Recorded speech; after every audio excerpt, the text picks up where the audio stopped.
album. Yeah, and not forthcoming album. Right, forthcoming album. And the reason we called it Phenomenon is because of all the different phenomenal events that occurred in my life. You know, like just all of the different things that I went through. Just, you know, starting off music at a very young age. It's kind of like phenomenal if you think about it. So, you know, bouncing back from adversity and different things in my life. So I felt like it was a fitting title to explain the spiritual part of what I'm doing, you know what I'm saying? Which goes to my next question. I see that this is the title cut, this is the first video. What is this setting the tone for this album? Yeah, for the next phase? Yeah, this video is about the new millennium. It's about all people coming together, all different walks of life. It's about tolerance, humility, but still love. Still can be sexy. It still can be wild. It still can be aggressive, but it can be happy and it can be positive. And we want to take, you know, we want to walk into the 21st century with that kind of energy around us, that positive yet powerful energy. Okay. You know? Let me ask you this: if it's even a concern, where does this fit into Hip Hop 97? Is it a concern? I think. Is it a concern? You know, that's an interesting word because I don't think that this is about Hip Hop 97. I think this is more about LL Cool J's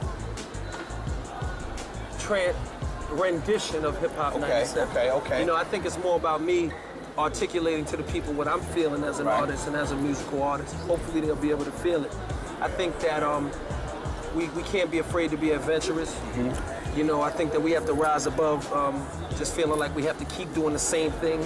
I think that, you know, and even, you know, African-American artists in general, we need to expand our horizons and just give it to the people a different way.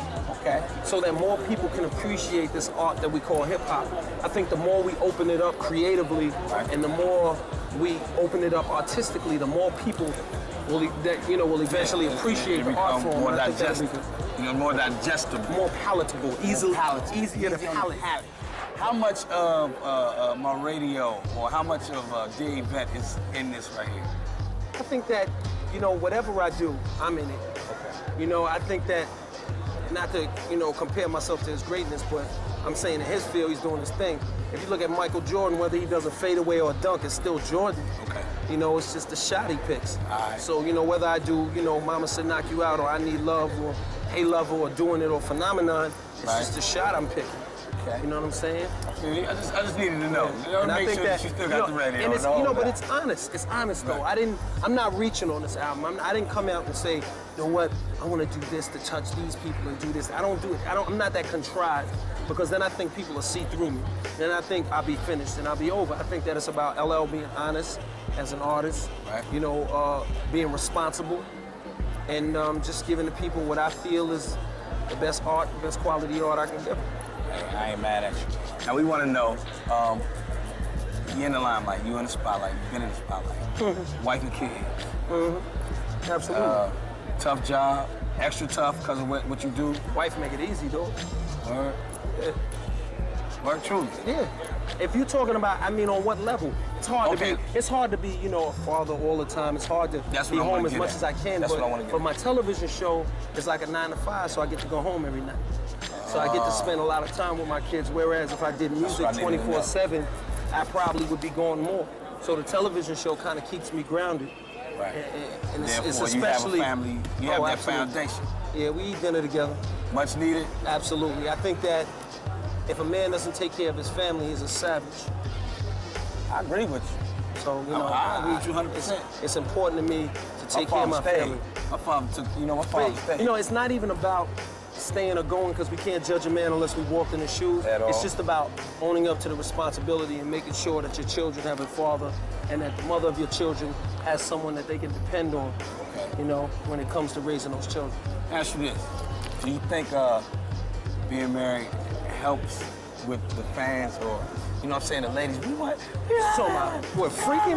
Not even freaking. I'm talking about you out here, you perform, they see you perform, they love you, they want a piece of you. You know what I'm saying? But you're a married man. Is it a detriment or is it a help? Does it work either way? This is what I do, man. This is my art. This is what I do. If, you know, I gotta, you know, if I lay on the ground and pump the ground, that's what I do. This is what I do, and I'm gonna be honest. You know, I'm gonna go home. I love my wife, but this is what I do. She understands that. You know, I gotta do what I gotta do to express myself and be free as an adult and an artist. And I can't, you know, cut any corners on that level. You know, I'm not gonna cheat the people that have supported me for so long. Phenomenon video shoot, Joe Clair LL with the knee. He got, you know, he got small knee problems. This joint, what's up? Everybody's loving it. Thanks. Mr. Smith. Oh, you got a little Hopefully everything I spit will be platinum after this. This platinum done. Word up. Let me get something, put it in my mouth. Thank you, sweetheart. This joint here, everybody's loving it. I want my joint like LL. Yeah, the microphone with the crown on top. Right. And this, you know, the reason I put the microphone on here is because of all the things that it's allowed me to do and all the places that it's taken me. So it's not just about just putting something on to be putting it on. It's the spiritual part of what it means to me. Then I have respect over here because you got to give it to get it. That's got me. You know, and then over here, on this leg, I got presence of God and God's protection. These are all signs from Africa, from Cote d'Ivoire, Ghana. I know exactly. I know the all presence of God and God's protection, bravery and fearlessness, creativity, wisdom, and the complexities of life, love, goodwill, and patience, parental discipline tempered with kindness for your children, strength and humility, faith and determination. Boom. You know, It's way to go, Mr. Smith. So that they know that this is not just for show. It's not just for being guardian. That's kind of deep. I got tattoos and I strive. All my tattoos have some type of meaning. You know absolutely. I think that if you just get a tattoo to get a tattoo, you might as well let somebody just slash your shoulder. I got this the other day. That's hot. What's the meaning of it? Visual representation of my third eye. 3 bars meaning your inner self, your basic self, and your higher self. See what I'm saying? The all-knowing, all-seeing eye. Smoke kind of gives What's it a up with little all that emotion. extra pronunciation you was doing? But that's the third of but that's how you do it. You know, that's how you do when you're breaking it down. You know, I do have a college degree, so I have to let that show from time to time on TV. A little extra pronunciation. It's a little, so, you know, whatever. Hey, Yo, is that I gotta water? shine. I gotta shine. Is it water to drink? I gotta shine a little bit. Let me ask you.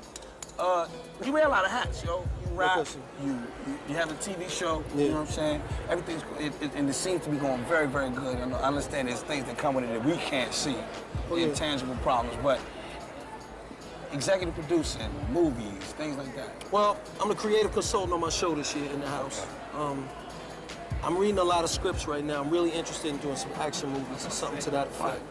How are the women that you work with on the show, TV show? Beautiful. I mean, you know, Debbie Allen was a pleasure to work with. Maya Campbell's a nice young lady. Kim Wayans is a real classy girl, you know. She's real classy. I mean, you know, like, you know, it's funny we talking about this because I have a song on my album called Hot, Hot, Hot, where I talk about this young lady who basically asked me if I'd sell my soul for cars and things like that, and jewels, and then she goes on to say how she would. I say I wouldn't, and she says she would, and I end up leaving her on the corner like, yo, I can't even deal with you. You know what I'm saying? Exactly that. You know what I'm saying? She waiting for you to come. Who was that chick? I said, come back here. That boy's as sharp as a bowling ball. I say. Hey, look, I'm gonna let you go ahead and tend to your stuff, man. Thanks for talking to us, Yo, the chicken on the corner. I say. Once again. I hear you. Hey, Phenomenon. Something like a phenomenon. We had the video shoot behind the scenes. Take care of your knee, man. Yeah, and the album is coming out October 14th. October 1/4. And the book is coming out September 15th. The book, I'm sorry, the book. Let's talk about the book. It's an autobiography about my life, and I get into all of the different things that have happened in my life, both you know, public and private, And I understand, good and bad. I understand you did 2 versions. Yeah, I did 2 versions because I felt like I wanted to be frank and honest with all of the kids and all of the people out there, but at the same time, I had a responsibility to give the parents, you know what I'm saying, the right to choose whether or not they wanted their kids to read certain things, you know what I'm saying? So, hey.